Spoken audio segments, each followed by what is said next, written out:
하나님 말씀 요한계시록 14장 17절에서 20절입니다. 한 절씩 기도하겠습니다.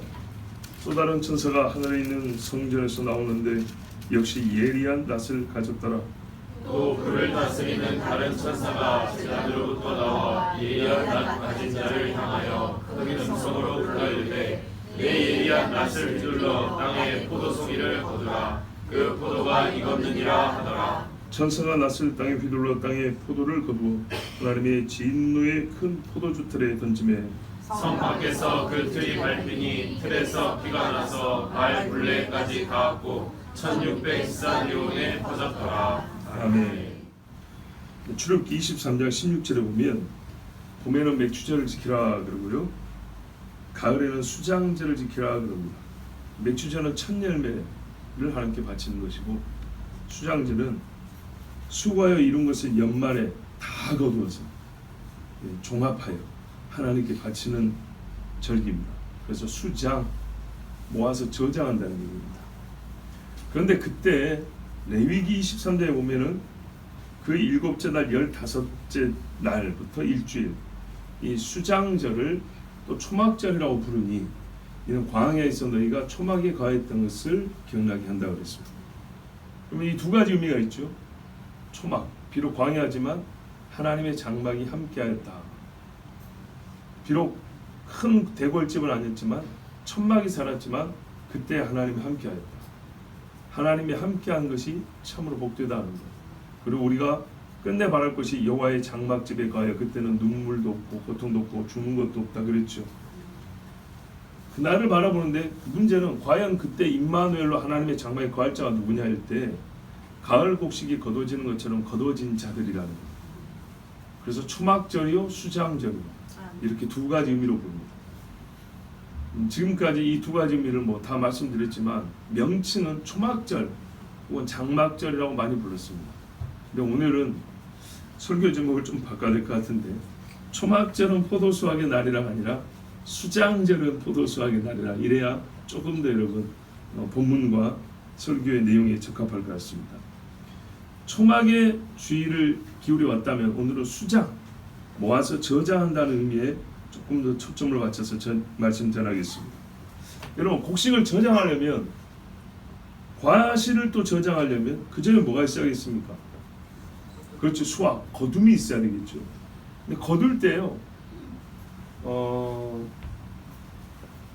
좋지 않은 것도 같이 나옵니다. 거둔다는 말은 가린다는 말도 함께 포함되어 있는 겁니다. 그렇죠?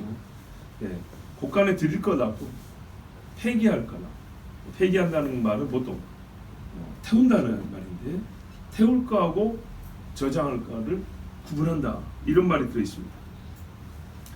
그래서 여러분, 곡식은 타작을 하고 과일은 땁니다. 또는 표현에 따라서 떨어진 걸 줍습니다. 예를 들어서 밤은 어떻게 합니까? 밤알은 줍죠.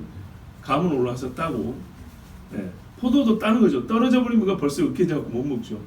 제가 알기로 올리브는 떨어지면 줍습니다. 그러니까는 이제 이스라엘 기준으로 한 말이죠. 올리브는 이렇게 줍는 시기고 포도는 이렇게 따는 시기입니다. 그래서 가을에 거둔다고 할 때는 이 줍는 거하고 따는 거하고 같이 포함됩니다. 자, 하나님의 곡식을 타작하고, 특히 가을에는 과실이 많이 맺히고 과실을 거두어 저장하는 그 일을, 마지막에 있을 하나님이 하실 일을 예표로 보여주신 것, 이게 바로 초막절이자 수장절입니다. 세례 요한은요, 바로 이 일을 하실 분으로 메시아 예수님을 소개했습니다. 마태복음 3장 11절 12절에 나는 너희로 회개하게 하기 위하여 물로 세례를 베풀거니와 내 뒤에 오시는 이는 나보다 능력이 많으시니 나는 그의 신들매도 감당하지 못하겠다, 이러지 않습니까? 그래서 무슨 차이냐 했더니 그는 성령과 불로 세례를 준다.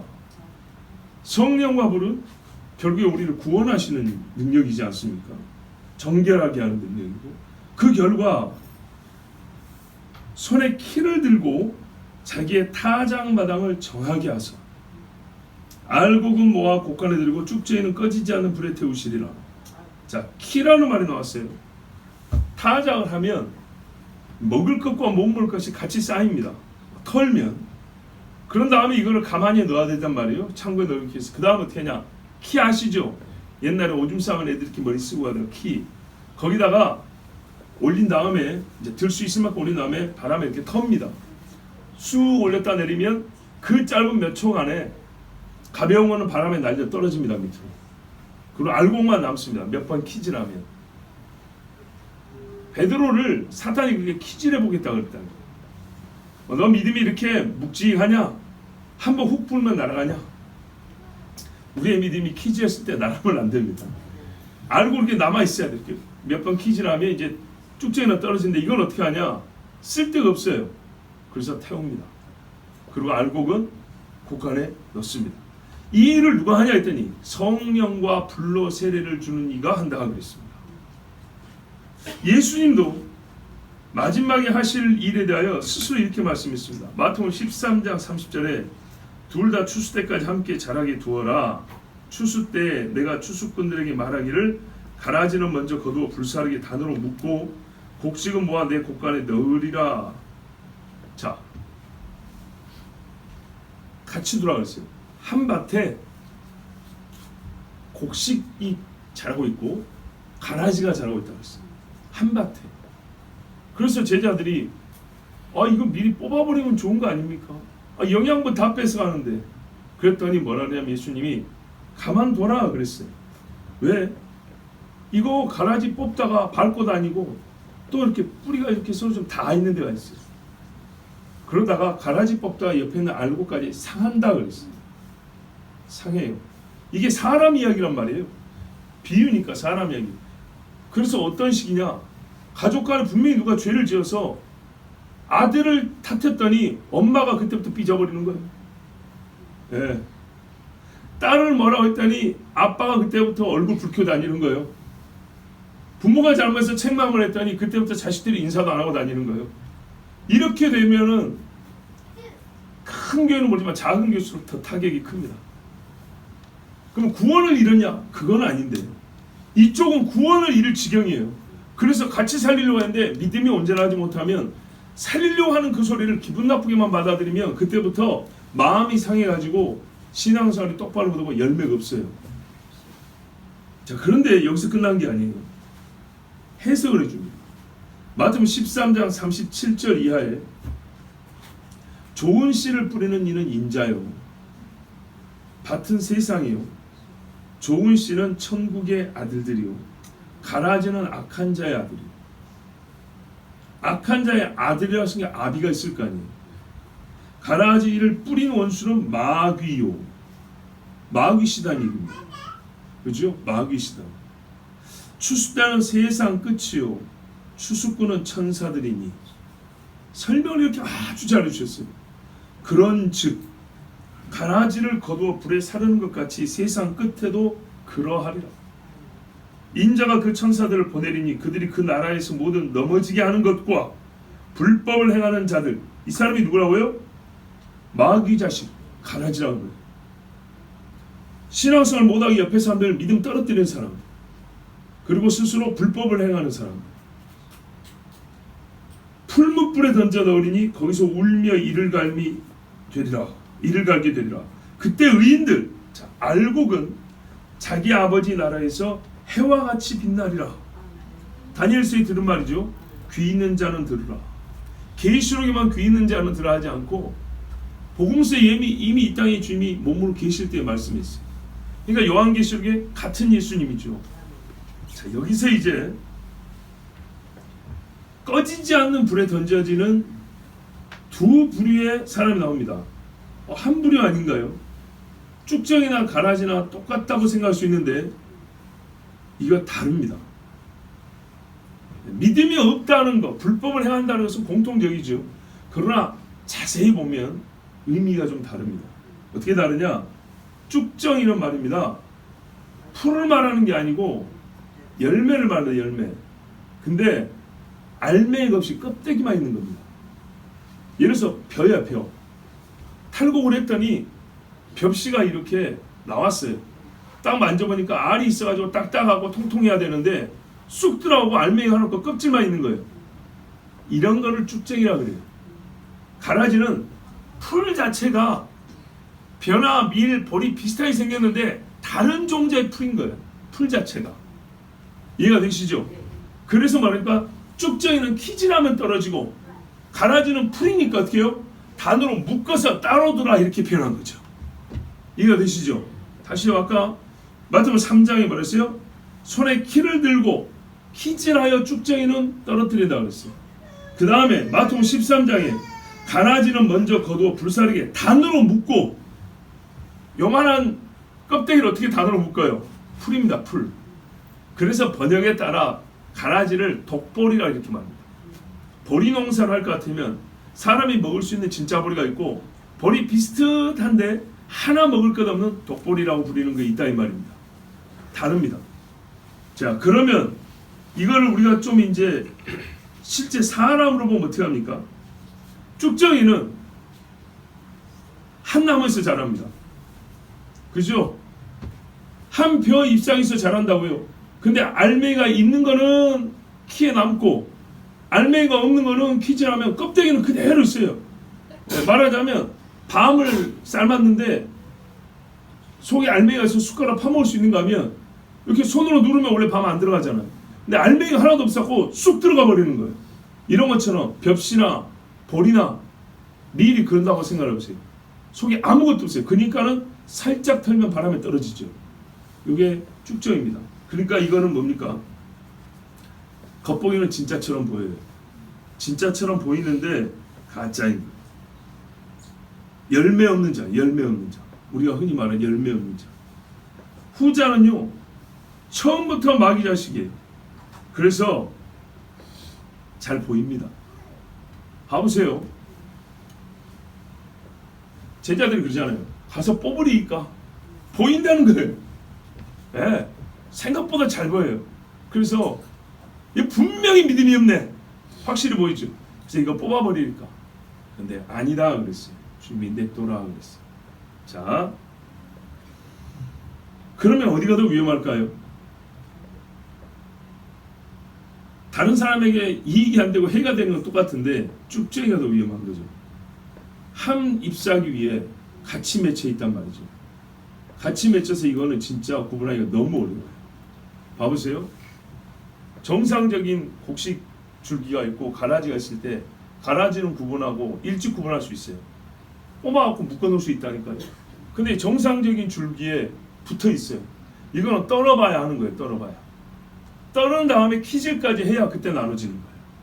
그런데 여기 하나 열매가 없어요.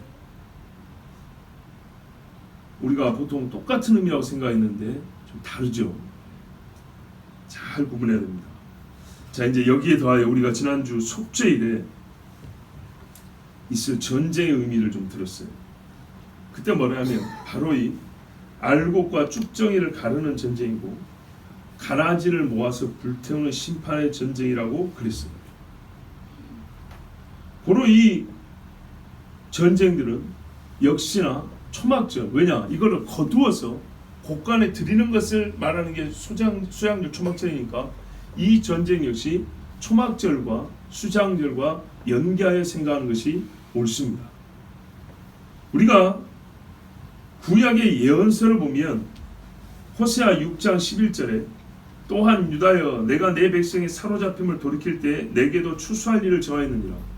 이 추수라는 말, 수장절의 연상을 일으키는 그 말씀이 선지자들을 통하여 많이 말씀되는데 뭐라 하면은 베드로에도 그랬잖아요.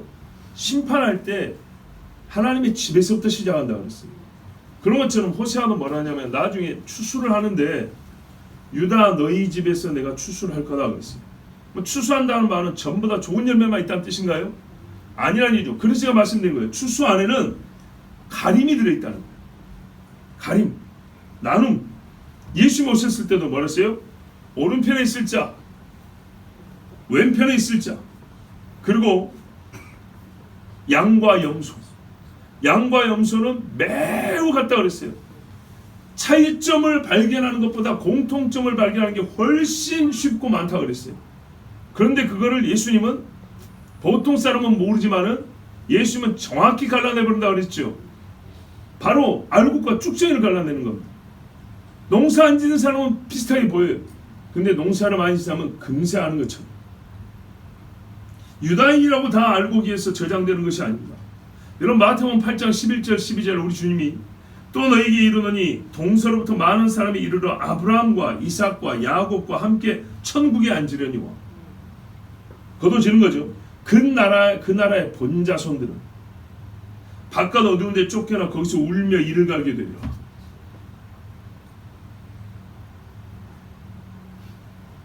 쭉정이로 떨어져 나간다는 얘기입니다. 이사야 선지자는요, 바로 이날에 이렇게 가리는 그날에 뱀도 잡히고 용도 잡히고 이스라엘 자손은 동시에 아까 제가 말씀드린 올리브 나무 같은 경우는 이렇게 죽는다 그랬죠. 그렇게 떨어진 열매로 주어지는 역사가 있다 그랬어요. 그러니까는 초막절과 함께 이 전쟁에 가림이 있고 결과적으로 저장되는 자가 있고 불에 던져져 태워지는 자인데 그때 시점이 언제냐 했더니 요한계시를 보면은 뱀이 잡히고 용이 잡히고 무정에게 던져진다 그랬죠. 그러니까 이게 세상 끄트머리라는 얘기죠. 그거를 이사야가 이미 예언을 했어요. 이사야 27장 1절부터 제가 빠른 속도로 읽어드리면 그날에 여호와께서 그의 견고하고 크고 강한 칼로 주님이 칼로 치러 왔죠.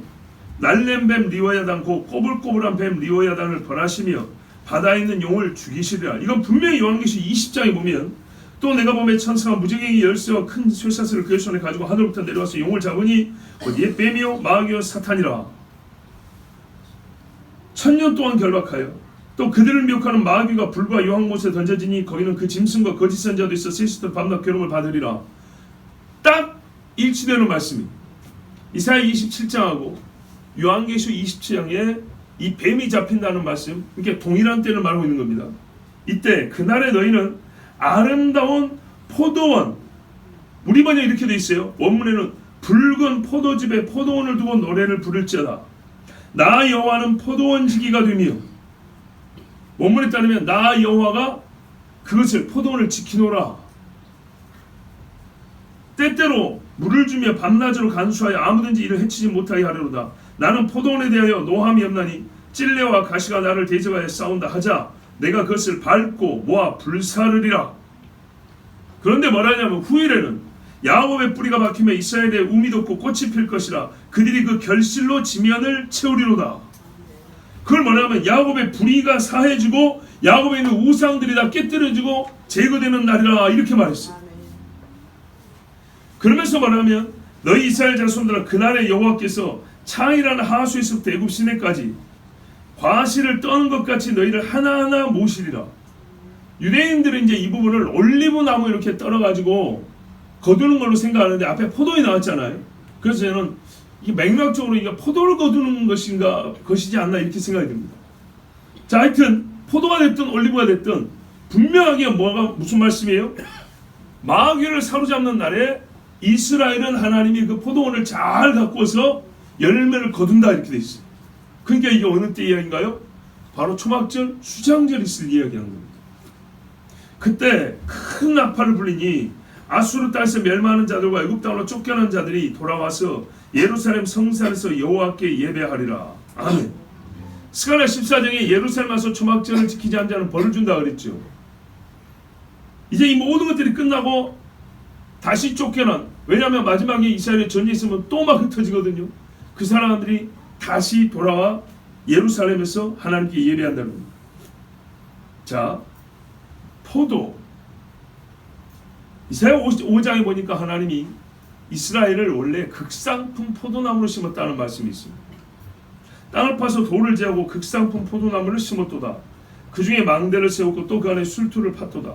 좋은 포도 몇 개를 받았더니 들포도를 맺었도다. 곡식으로 하면 이게 쭉정이죠.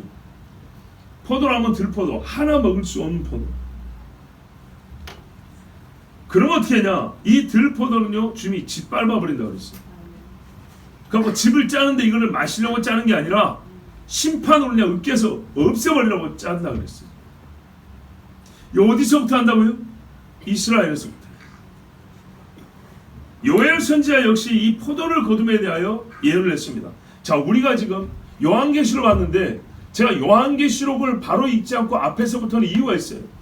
하나님이 한 말씀을 주셨고 반복하여 같은 말씀을 주신 최후의 결론이 요한계시록이라는 겁니다. 괜히 요한계시록만 갖다가 하면은 또 저걸 무슨 뭐 신비하게 풀었네, 자의적으로 풀었네 그럴까봐 성경을 처음부터 말씀드린 겁니다.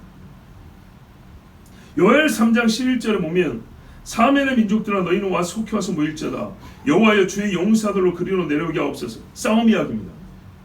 민족들은 일어나서 여호사밧 골짜기로 올지어다. 여호사밧이 무슨 뜻이라고요? 여호와 샤밧, 하나님이 심판한다. 여호와가 심판한다. 내가 거기 앉아서 사면의 민족들을 다 심판하리로다. 너희는 낫을 쓰라 곡식이 이것도다. 와서 밟을지어다. 포도주 틀이 가득히 차고 포도주 독이 넘치니 그들의 악이 크미로다. 야, 이게 그러니까는요, 좋은 포도를 거둬서 포도주를 담겠다는 얘기가 아니고 못 쓴 포도를 다 잘라서 밟아버리겠다는 얘기죠. 사람이 많으며 심판의 골짜기에 사람이 많으며 심판의 골짜기에 여호와의 날이 가까움이로다. 심판의 골짜기가 다른 데가 아니고 예루살렘 주변의 골짜기들을 말하는 겁니다. 이 골짜기들에 수많은 군대들이 몰려와서 예루살렘을 없애버리겠다고 할 때 주님이 거기를 때려버리는 겁니다. 해와 달이 캄캄하며 별들이 그 빛을 거두도다. 여호와께서 시온에서 부르짖고 예루살렘에서 목소리를 내시리니 하늘과 땅이 진동하리로다. 그때 여호와께서 그의 백성이 피난한 채 이스라엘 자손의 산성이 되시리로다. 그래서 어떻게냐? 바로 이 내 성산 시온에서부터 여호와가 하나님을 알게 되리로다 이렇게 돼 있어요. 그런데 이 말씀이 어느 때냐? 에스겔 여러분 저 뒤에 47장인가 하면 뭐가 나옵니까? 예루살렘 북문에서부터 샘이 나오죠. 북쪽으로서 샘이 올라와서 동쪽으로 돕니다. 기드론 골짜기 있거든요. 기드론 골짜기 쭉 따라 내려가면 어디로 가면 사해까지 내려갑니다. 사해까지 내려갈 때 그 물 주변에 만물이 솟아하고 생명나무 과실이 맨날 이렇게 되어 있습니다. 바로 그 이야기가 마지막 중에 마지막 천년왕국 이야기인데 그 이야기가 요엘에도 그대로 있어요. 뭐라 하냐면 여호와의 성전에서 샘이 흘러나와서 시팀 골짜기에 되리라 이렇게 되어 있어요. 그러면서 이제 요 밑으로 가면 유다는 영원히 있겠고 예루살렘은 대대로 있으리라. 내가 전에는 그들의 피 흘림 당한 것을 갚아주지 아니하였거니와 이제는 갚아주리니 이는 여호와께서 시온에 거하시니라. 아멘. 분명히 끄트머리 이야기죠. 자, 요 끄트머리에 뭐가 있다고요? 너희는 낫을 쓰라 곡식 이것도다. 두 번째, 밟을지어다 포도주 틀이 가득 찼도다. 그러니까 이 수장절과 마지막에 있을 여호와의 전쟁과 그리고 예루살렘을 회복하심이 동일한 맥락에서 크게 보면 한 사건이라 이런 말입니다. 말라기 선지자도 바로 이날 이 심판, 특히 과실의 수확이 있는 이날을 예언했습니다. 말라기 4장 1절 이하에 보면 만군의 여호와가 이르노라 보라 영광로 불같은 날이 이르리니, 여기는 참으로 익숙하게 되는 말씀이죠. 영광로 불이에요. 불심판이에요. 교만한 자와 악을 행하는 자는 다 지푸라기 같을 것이라. 가라지 태우는 겁니다. 그 이르는 날에 그들을 살라 그 뿌리와 가지를 남기지 아니할 것이로되. 자, 이게는 조금 달라요. 뿌리와 가지. 뿌리와 가지는 보통 벼나 보리 같은 이런 곡물을 가리킬 때 쓰는 게 아니고 나무를 가리킬 때 쓰는 말이죠. 내 이름을 경외하는 너희에게는 공의로운 해가 떠올라서 치료하는 광선을 비추리니 너희가 나가서 외양간에서 나온 송아지같이 뛰리라. 이거 이스라엘 사람들이 하는 말이에요. 또 너희가 악인을 밟을 것이니 그들이 내가 정한 날에 너희 발바닥 밑에 재와 같으리라. 만군의 여호와의 말이니라. 자, 주님이 태워버리니까 어떻게 죄가 되죠. 그 죄 위를 승리자로서 이스라엘이 밟고 간다는 얘기입니다. 너무 잔인하게 듣지 마시고 하나님의 심판의 엄중함을 생각하셔야 됩니다. 공의롭게 하나님이 심판합니다. 자, 보면은 하나님의 한 가지 약속을 다양하고 다층적으로 표현하여 예언하신 듯이 여자의 후손, 그죠? 아브라함의 씨, 유다 집의 사자, 그죠? 다윗의 자손, 그렇게 말하죠. 예수님에 대하여 여러 가지로 표현한 것처럼 인자, 하나님의 아들, 메시아, 임마누엘 이렇게 한 것처럼 이 마지막 날에 대한 표현도 여러 가지를 해주셨고 여러 선지자를 통하여 말씀했지만 통일됨과 일치성이 있습니다. 분명히 주께서 마지막에 전쟁으로 악한 자들을 멸하시고 또 그 중에는 쭉정이 같은 자와 가라지 같은 자들을 붙드시고 구별하여서 그들을 모아 태운다 이렇게 되어 있습니다. 가짜 포도들 먹지 못할 포도 다 주님이 잘라내고 뿌리까지 찍어서 태운다고 말씀했습니다. 그와 동시에 잘 익은 곡식과 과실은 거두어서 저장하고 곧 그 말은 하나님의 집으로 드린다 그런 말씀입니다. 지금까지 읽은 예언의 말씀들이 다 이 한 가지 사실을 말해주고 있습니다. 그러면 오늘 우리 본문을 잠깐 보겠습니다. 그 앞에 14절부터 한번 보십시오. 눈으로 보시면 됩니다. 또 내가 바라보니 보라 흰 구름이 있고 그 구름 위에 인자와 같은 이가 앉으셨는데 다니엘 7장에 나온 이야기죠. 다니엘 7장에 말했어요. 옛적부터 계신 이 앞에 인자 같은 이가 오는데 즉 인자라는 말은 사람 인자에 아들 자자 씁니다. 그러니까 사람의 아들 이런 말입니다. 그러니까 육신을 입은 자가 오는데 그의 나라는 영원히 쇠하지 아니한다 들으셨죠? 바로 그날 이야기. 그 머리에는 금면류관이 있고 그 손에는 예리한 낫을 가졌더라. 자, 왕인데 낫을 가졌다는 말은 수서를 왔다 이 말입니다. 또 다른 천사가 성전으로부터 나와 이 성이 어딘가요? 하늘에 있는 겁니다. 땅에 있는 것은 하늘에 있는 것의 모형이라고 그랬습니다. 구름 위에 앉은 이를 향하여 큰 음성으로 외쳐 이르되 당신의 낫을 휘둘러 거두소서 땅의 곡식이다 이거 거둘 때가 이르렀습니다 하니 구름 위에 앉으신 이가 낫을 땅에 휘두르매 땅의 곡식이 거두어지니라. 아멘. 자 여기서는요 곡식이라고 그랬죠. 그러니까 어떤 측면만 얘기한 거냐면 믿는 자들이 거두어들인 걸 얘기한 겁니다. 동시에요 쭉정이는 모으고 가라지는 모아서 태우는 일이 이게 함께 있는 겁니다. 성경 전체를 보십시오. 복음서에 분명히 나왔어요. 자 그러면 추수가 다 끝났냐? 아닙니다. 이마에 두 번째 추수가 있는 거예요. 그게 오늘 본문이에요. 또 다른 천사가 하늘에 있는 성전에서 나오는데 똑같이 성전에서 나오죠. 역시 예리한 낫을 가졌더라. 역시 이 표현 보세요. 번역하지만 우리의 눈을 번쩍 뜨게 하지 않습니까? 아직 거둘 게 또 있구나.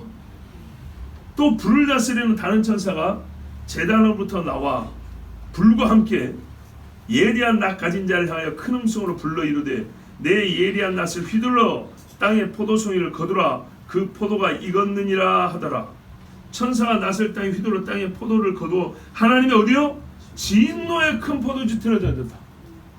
자 이거 중요한 겁니다. 봐보세요 여러분. 포도는요 어떠냐면요 들포도라도 익습니다. 이거요. 이게 쪽증이하고 느낌이 조금 또 달라요. 본질상은 믿음 없고 배역한 사람과 똑같은데 약간씩 그래도 차이가 있어요. 들포도는요 알맹이가 이만히 열려요. 못 먹는 거예요. 이해되시죠? 쭉정이는 껍데기만 있고 속에 알맹이가 없는 거고 들포도는 같이 익는다니까요. 영양분 쪽쪽 빨아먹고 익는데 이게 포도주를 담글라니 하나 쓸모가 없는 거예요. 먹을 수가 없는 거예요. 그러니까 얘들 어떻게 해요? 일단 잘라 거둡니다. 그렇게 포도주 틀에 넣으면 밟으면 즙이 나옵니다. 마실 수 없는 즙이 나와요.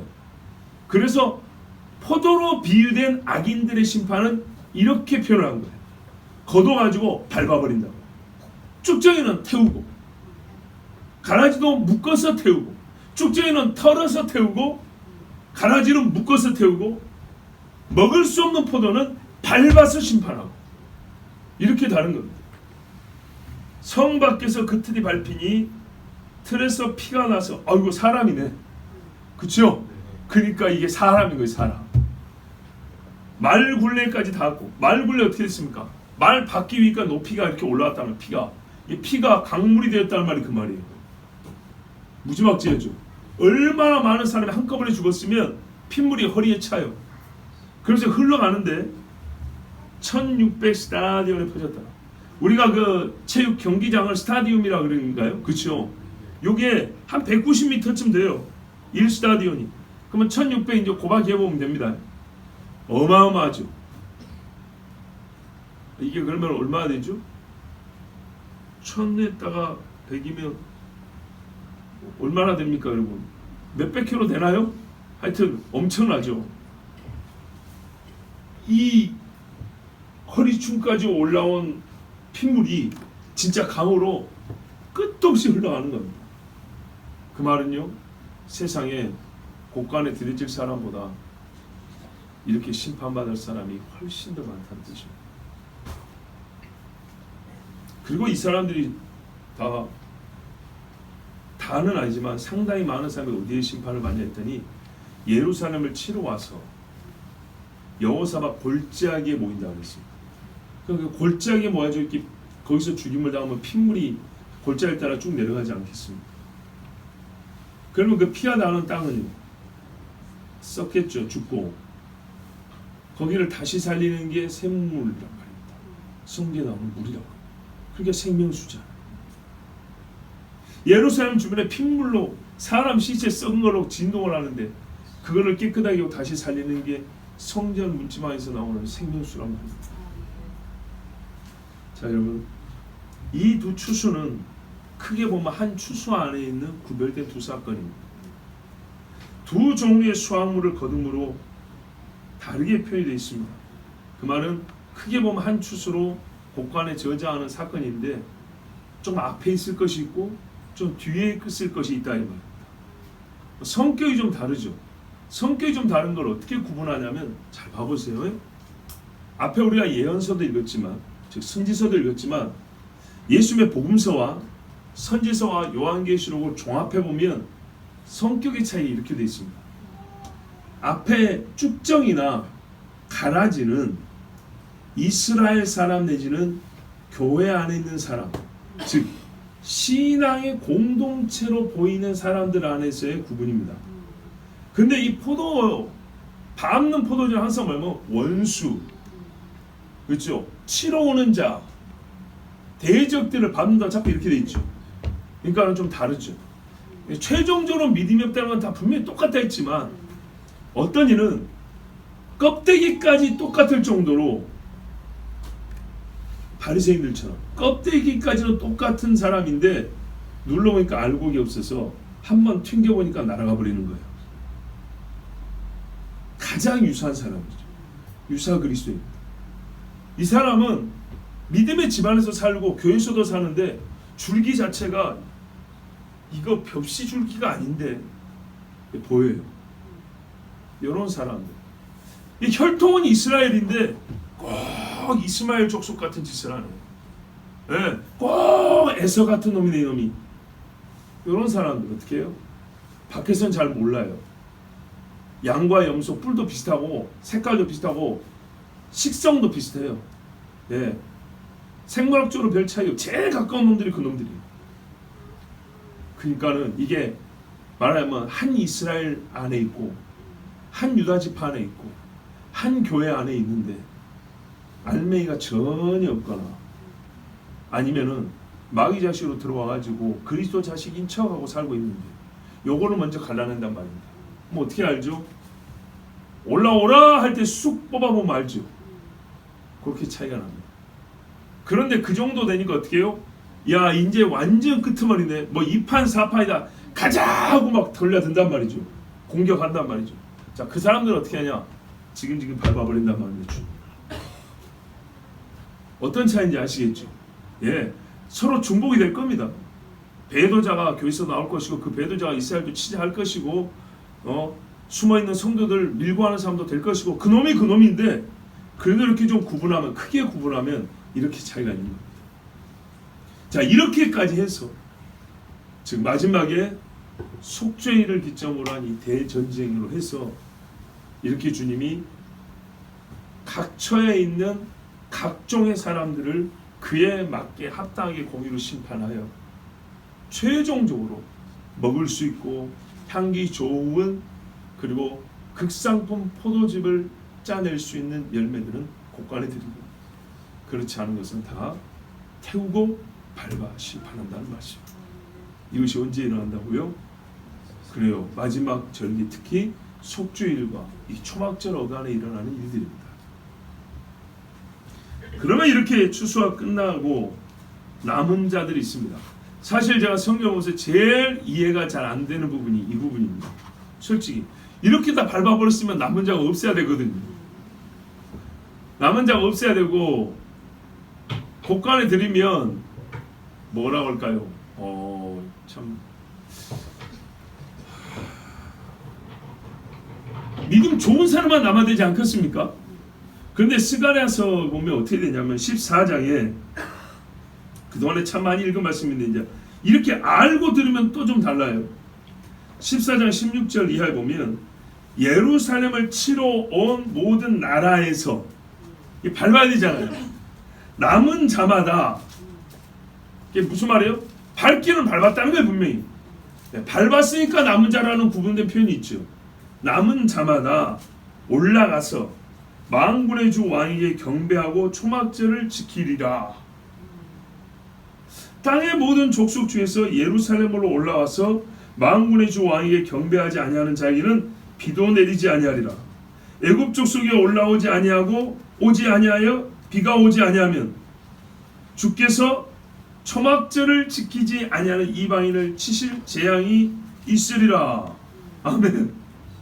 그러니까 이방인 중에 밟았는데 주님이 남겨둔 자가 있다는 얘기예요. 그러면 이 사람들이 이제 어떻게 해야 되겠습니까? 하나님을 섬기고 주의 약속을 믿어야 되겠죠. 믿는 다음에 이제 남은 절기가 뭐냐면 최후의 초막절 하나 남았다는 거죠. 진짜 초막절. 무슨 말입니까? 이 초막절의 궁극은 어디냐면 하늘과 새 땅이니까 1000년 동안 주님이 다스릴 때 지금도 임마누엘이지만 1000년 후에 반드시 한번 미혹이 있다고 그랬습니다. 그 다음에 심판이 있고 새하늘과 새 땅인데 그것까지 바라보는 믿음이 있기를 주님이 이제 가르쳐주고 그러므로 그거를 바라본다면 너희는 초막절을 지키라 이랬는데 안 올라온다는 거예요. 남겨놨는데 이 부분이 제가 솔직히 아직까지 잘 풀리지 않습니다. 그런 일이 있을 거라는 걸 못 믿는 게 아니고 주님이 어떤 자를 남겨놓는다는 말인가 도대체. 예, 그것이 제가 아직 안 풀립니다. 혹 이럴 수는 있습니다. 믿음이 있어서 주님이 포도주 틀에 놓고 밟을 자는 아닌데 말씀의 지식이 부족해가지고 그렇죠. 여러분도 우리 이런 말씀 우리 모를 때가 있고 지금은 알고 있지 않습니까? 모를 때를 기준으로 하면 초막절 지키자 하면 그 말 자체가 생소하단 말이죠. 추수감사절을 지키면 되지 초막절은 뭔 상관 이럴 수 있단 말입니다. 그래서 진노의 포도주 틀에 밟을 사람은 아니지만 믿음은 있지만 아직 하나님의 말씀을 온전히 알지 못하여서 초막절을 지키라는 말씀을 따르지 못할 때 주께서 비를 내리지 아니하심으로 깨우침을 주고 우리가 성경을 아직 다 잘 몰랐구나. 예배는 드려야 되는데 뭘 했어요? 사마리아 여인은 우리가 그리심산에서 예배하리까 예루살렘에서 예배하리까 이랬단 말이죠. 예배라는 중요한 주제에 대해서 알고 있지만 어디서 예배하니 이 수준에 머물러 있었는데 주님이 뭐랬어요? 여기서도 저기서도 말고 영과 진리로 예배한다 이렇게 말씀했죠. 그런 것처럼 그렇게 깨우쳐 주기 위하여 주님이 죽이는 심판이 아니라 비를 잠시 안 줌으로써 그렇게 재앙을 내리면서 초막절을 지키고 오게 하고 주님의 남은 약속에 대하여 깨닫게 하시는 그런 건가? 아니면 정말로 믿음이 없는데도 주님이 일부 남겨놓아서 그들에게 믿을 수 있는 기회를 주시는 건가? 이 부분에 대해서는 뭐 종이 한 장 차이 같지만 사실 정확히 모르겠어요. 왜 주님이 분명히 밟는다고 이만큼 피가 차가지고 뭐 철철 흘러다니는데도 불구하고 남은 자가 있다는 것 분명히 주님이 공의에 따라서 또 주의 인자에 따라서 하실 겁니다. 불만이 있어서는 전혀 아니고 이만큼 잘 모르겠다고 말입니다. 이것은 여러분 같이 한번 말씀을 묵상하고 연구해 보시기 바랍니다. 자, 오늘 그러면 우리에게 이 수장절을 이제 알게 된 우리가 해야 할 일 또는 우리에게 있어야 할 게 뭐냐 하면 아니죠. 이렇게 표현해도 정확하겠다. 우리가 무엇이 되어야 하냐 하면 좋은 열매가 돼야 돼요. 좋은 열매. 누가복음 3장 9절에 세례 요한이 그래서 참 복음주의자예요. 정말로. 이미 도끼가 나무 뿌리에 놓였으니 좋은 열매 맺지 않냐는 나무마다 찍혀 불에 던져지리라. 마지막까지 예언해 준 사람. 마태복음 7장에 예수님도 뭐라 했어요? 아름다운 열매를 맺지 아니하는 나무마다 찍혀 불에 던져지느니라. 그럼 여러분, 아름다운 열매, 좋은 열매 뭡니까? 보기도 좋지만 껍데기만 있으면 안 되고 속에 분명히 단 과즙이 있는 그런 열매야겠죠. 그런 열매가 뭐냐 하니까 에베소서 5장을 한번 보시겠습니까? 에베소 5장 8절에 보면 너희가 전에는 어둠이더니 이제는 주 안에서 빛이라. 빛의 자녀들처럼 행하라. 자, 빛의 자녀들처럼 행하는데 요거를 다르게 말을 했어요. 빛의 자녀의 행함에 대하여 빛의 열매는 같은 말이라는 거 아시겠죠? 빛의 열매는 모든 착함과 의로움과 진실함이 있느니라. 주를 기쁘시게 할 것이 무엇인가 시험하여 보라. 자, 그런 다음에 바로 또 11절에 너희는 열매 없는 어둠의 일에 참여하지 말고 도리어 책망하라. 그러니까 뭐예요? 열매 없는 어둠의 일과 반대되는 것이 주를 기쁘시게 하는 일, 빛의 열매, 모든 착함과 의로움과 진실함에 있겠죠. 이 열매를 어떻게 맺냐? 이제 알겠어요. 로마서에 오면 하나님의 선하시고 기뻐하시고 의로우신 뜻이 무엇이 분별하라 그랬는데, 아, 그것이구나. 율법에 기록이 다 돼 있습니다. 말씀에 다 기록이 돼 있어요. 근데 문제는 읽는다고 되는 것이 아니죠. 행할 능력이 문제죠. 전신갑주가 뭔지 해석을 한다고 되는 게 아니라 그걸 실제로 우리가 착용을 해야 되는 것처럼 어떻게 되냐 했더니 요한복음 15장 3절 이하에 너희는 내가 일러준 말로 이미 깨끗해졌으니, 보세요. 내가 일러준 말, 주님이 주신 말씀, 진리의 말씀이죠. 이 말씀으로 우리에게 두 가지 일이 가는데, 첫 번째는 깨끗해졌다, 성결하게 됐다, 의롭게 됐다. 두 번째는요, 너희가 의에 변결할 줄. 로마서에도 이제 열매를 맺어야 되는데 어떻게? 내 안에 거하라. 나도 너희 안에 거하리라. 가지가 포도나무에 붙어있지 아니하면 스스로 열매를 맺을 수 없음같이 너희도 내 안에 있지 아니하면 그러하리라. 나는 포도나무여 너희는 가지라. 그가 내 안에 내가 그 안에 거하면 사람이 열매를 많이 맺나니 나를 떠나서는 너희가 아무것도 할 수 없습니다. 사람이 내 안에 거하지 아니하면 가지처럼 밖에 버려져 마르나니 사람들이 그것을 모아다가 불에 던져 사르느니라. 아멘. 요 끝부분이 지금 읽은 모든 말씀이 이렇게 정확하게 일치하고 있습니다. 주님 안에 거하라. 말씀을 일러줬으니까 우리가 주님과 실제로 몸과 몸이 막 끈으로 묶어져가지고 서로 막 피부가 서로 뚫어지고 피가 막 핏줄이 연결돼, 그거 아니죠. 사실은 성령과 말씀이죠. 말씀이요 나의 속 생각을 주장해야 돼요. 하나님의 늘 간섭이 느껴져야 돼요. 간섭이란 말을 너무 부정적으로 잔소리로 생각하면 안 돼요. 모든 일에 주님을 옆에 놓고 비껴가는 게 아니고 항상 주님과 이렇게 함께 맞닿아서 가는 겁니다. 주님이 나에게 맞닿아 주신다고요. 그지? 하나님이 욥의 삶에 심히 깊이 간섭하셨어요. 다윗의 삶에 하나님이 아주 깊숙이 간섭하셨어요. 바로 그겁니다. 그리고 그들은 주님이 없는 삶같이 괴로운 삶이 없다고 느꼈어요. 주께서 느껴지지 않을 때는 진짜 인생이 공허하고 살 의미가 없었어요. 자, 열매가 없는 자, 주님이 일러준 말씀 밖에 있는 자는 열매를 맺지 못합니다. 여기서 중요한 사실을 하나 덧붙입니다. 요한복음 15장 2절에 보니까 주님이 이렇게 말씀했어요. 자, 내 안에 거하라. 너희가 그러면 많은 열매 맺는다 했죠. 그 전에 하나 정말 우리가 쉽게 이렇게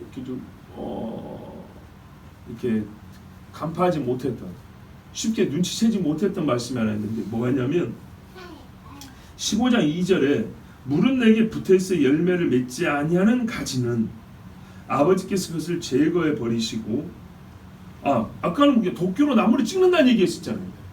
그런데 도끼로 나무만 찍는 게 아니고 한 나무 안에 아까 보세요, 쭉정이가 있는 것처럼, 한 이파리 안에 쭉정이가 있는 것처럼 문제는 나무 자체가 값이요, 가라지는 씨가 다른 거라 그랬죠. 쭉정이는 한 이파리에서 하는데 열매가 없는 거 그랬죠. 포도나무도 비유가 비슷해요. 한 뿌리에서 자라는데 어떤 거는 열매를 못 맺는 나무에서 뿌리까지 찍어버릴 게 있고, 어떤 거는 한 뿌리에서 자라가지고 가지가 여러 개인데 그 중에 병든 가지가 있는 거예요. 쭉정이처럼 한 나무에서 자라는데 병든 가지. 요 가지를 어떻게 하냐? 열매 없는 나무는 뿌리를 찍어버리고, 열매가 있는 나무인데 그 중에 몇 개 가지가 열매가 없어요. 이럴 때는 우리 뭐 하죠? 가지치기 하는 거예요. 가지치기. 뭐랬습니까? 물은 내게 붙어 있어 열매를 맺지 아니하는 가지는 아버지께서 그것을 제거해 버리시고, 물은 열매를 맺는 가지는 더 열매를 맺게 하려 하여 그것을 깨끗하게 하신. 한 나무인데, 한 공동체 안에 있는데 이 가지가 좋은 영양분을 먹어가지고 쓴 열매를 맺는 거예요. 양분은 똑같이 받아들이는데 쓴 열매를 맺으니까 이쪽의 열매한테 갈 좋은 양분을 뺏긴단 말이죠. 그래서 아버지 어떻게 한다고요? 그건 잘라내 버린다고. 다른 성도들의 영혼의 성장을 위하여 영양분만 빼가고 쓴 열매 맺는 그쪽의 가지는 주님이 잘라내 버린다고. 그리고 좋은 열매 맺는 가지는 더 잘 맺게 하려고 소지를 해준대요. 찐득이 같은 거, 병충해 같은 거 없도록 감싸주고 털어주고 닦아주고 이렇게 하신다고 말씀을 했어요. 그러니까 우리가 더 엄정한 말씀을 듣는 겁니다. 그렇죠? 쭉정이냐? 열매 없는 가지냐? 가라지냐? 아예 열매를 하나도 못 믿는 들포도 나무냐? 포도원 땅에 양분만 빼가는 열매 맺지 못하는 찍혀버려야 될 나무냐? 오늘 좀 우리가 세분화돼서 주님이 심판하는 자가 누군지, 그리고 곧 우리 신앙을 점검할 수 있는 표를 얻었습니다. 주 하나님께서는 사랑하는 자들이 열매 맺기를 바라시고 더 좋은 열매 맺게 하시려고 하십니다. 주님은 늘 우리에게요 문을 두드린다 했어요. 내가 네 안에 가고 네가 내 안에 가야 함께 먹자 하고, 말씀과 성령으로 항상 우리에게 가까이 오십니다. 근데 이걸 거부하거나 또는 바꿔도, 그렇죠? 잠시 좋아하고 이 가시밭에 떨어진 밭과같이 그런 짓을 한다고, 이러면 축제가 되는 겁니다. 자, 여러분, 있는 자는 더 받고 없는 자는 그 있는 것까지 뺏긴다고 하나님 말씀했습니다. 가지 쳐버리는 거 봐보세요. 정확히 맞습니다. 그러니 여러분, 부디 하나님 말씀을 듣고 그 시에 합당한 좋은 열매, 극상품 열매를, 포도를 맺기를 바랍니다. 아멘. 예, 정말로 이 마지막 때에 좋은 열매는요, 좋은 향부터 나지 않습니까? 멀리서 봐도 과일이 빛깔이 좋습니다. 사람의 몸의 건강도 안색부터 살펴보면 알듯이, 그렇죠? 그리고 몸에서 냄새가 납니다. 병세에 따라서 건강한 사람이 몸에 나는 땀도요, 별로 그리 좋은 냄새는 아니지만 그래도 건강한 사람이 흘리는 땀이 있고요, 병든 사람 몸에서 나오는 그런 냄새하고는 다릅니다. 우리 영적으로도 분명합니다. 그래서 영적인 세계를 비유로 육적인 것 같다 비유로 쓰지 않습니까? 원리는 같습니다. 안색이 좋으면 건강하듯이 우리의 영혼에 빛깔이 납니다. 빛이 나요. 그리고 그 사람에서 좋은 향이 납니다. 그 사람의 영혼은 하나님 앞에 좋은 열매로 잘 자라고 있다는 겁니다. 나중에 껍질을 벗겨보면 속에 알이 잘 맺혀 있을 겁니다. 우리 주님이 처음에 보시기에 좋았다 하지 않았습니까? 우리가 주님 앞에 정말로 보시기에도 좋고 향기도 좋고 주님 제단에 바쳐져 주님이 참 너의 포도향은 너무 좋구나, 극상품 포도즙이 내 상에 바쳐졌구나 할 수 있을 정도로 좋은 열매 맺는 우리 모두가 되기를 바랍니다. 아멘. 우리 이 시간에 함께 기도합니다. 하나님 아버지께서 오늘 우리에게 말씀 주신 것은 겁먹고 다 죽을 각오해라고 말씀 주신 것이 아닙니다. 우리를 살리시려고 주신 말씀입니다. 좋은 열매 맺게 하는 방법을 가르쳐 주셨습니다. 내 안에 거하라 하였습니다.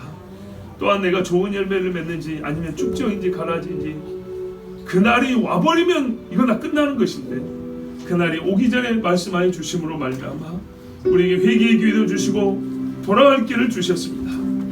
탕자가 아버지께로 돌아갈 기회를 얻었습니다. 그가 아직 살아있을 때, 그의 두 다리가 멀쩡할 때, 그가 생각하여 아버지의 은혜를 기억할 수 있을 때, 하나님 앞에 정말 우리도 이와 같은 처지에 있을 때 주님을 기하고 돌아오게 하셨습니다. 아버지 앞에 우리가 남은 기간 동안에 주님, 내가 잘못했사오니 용서하여 주시옵소서. 내가 들포들을 맺는 나무가 아닙니까? 내가 죽정이가 아닙니까? 혹 나는 가라지였습니까? 아버지 하나님 용서하여 주옵소서. 내가 주의 심판을 두려워하나이다. 그리고 주의 은혜를 사모하나이다. 오늘도 주신 이 말씀이 나를 살리려고 주신 아버지의 생명의 양식을 믿사오니 나를 구원하여 주시옵소서.